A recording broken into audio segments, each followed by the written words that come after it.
We've had to discuss personal finance, how you raise money for your individual businesses and how you can scale these businesses going forward. But for the purpose of today's conversation, I would like to touch on a whole new different topic. This is because for any business, your performance as a business cannot outpace the country or the economy where you operate, right? So if you have an economy that is not doing well, businesses in this economy tend to feel the brunt one way or the other.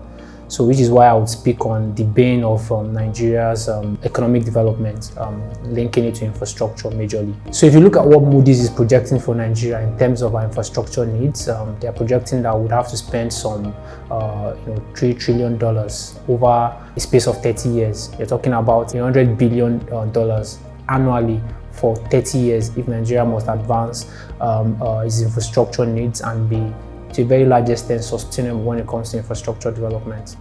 Now, the big question on your mind would then be, where do we get this money from? How do we fund these humongous financial needs?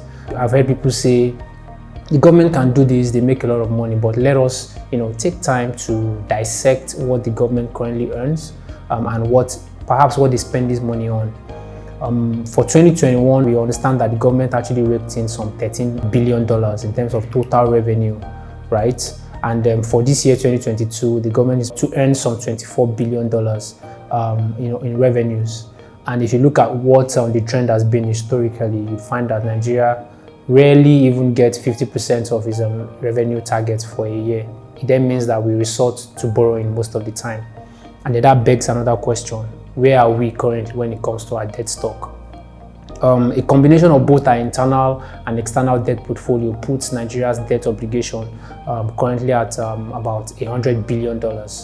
So you're saying that if Nigeria must achieve sustainable infrastructure development, they need to borrow essentially some $100 billion every year for the next 30 years. And you'd agree with me that that is just not sustainable and that is just practically impossible. The question is, what do we do? Where do we go from here? Now, you find that some regional DFIs and multilateral lenders around the world tend to lend support, critical support to countries or developing economies like Nigeria in needs, right? And then you find that over the years, they give you funding at concessionary rates, single digits, below the 2 bounds, thereabouts. But for me, the key word there will be you cannot borrow your way out of problems all the time. So what do we then need to do? I think our reference models that have worked in other economies around the world. You have countries like India, countries like Singapore, even Malaysia. What we've seen them do in recent time is to leverage the private sector. The public-private partnership model is a model that works across board.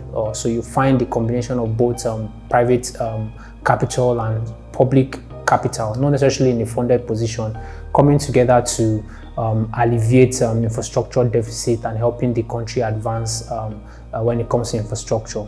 Now, I would just try to bring this back to the need to have institutions that work well. So Nigeria in recent time have done a lot in terms of privatizing some critical sectors, but again, you'd agree with me that not much has been seen in terms of the actual performance of some of these privatized entities. So for us at Commercial Partners, we have in recent times been building what you'd want to call a strategic relationship and partnerships with some regional DFIs in Africa. And what this avails us with is access to this funding for bankable projects that have significant infrastructure implication for Nigeria.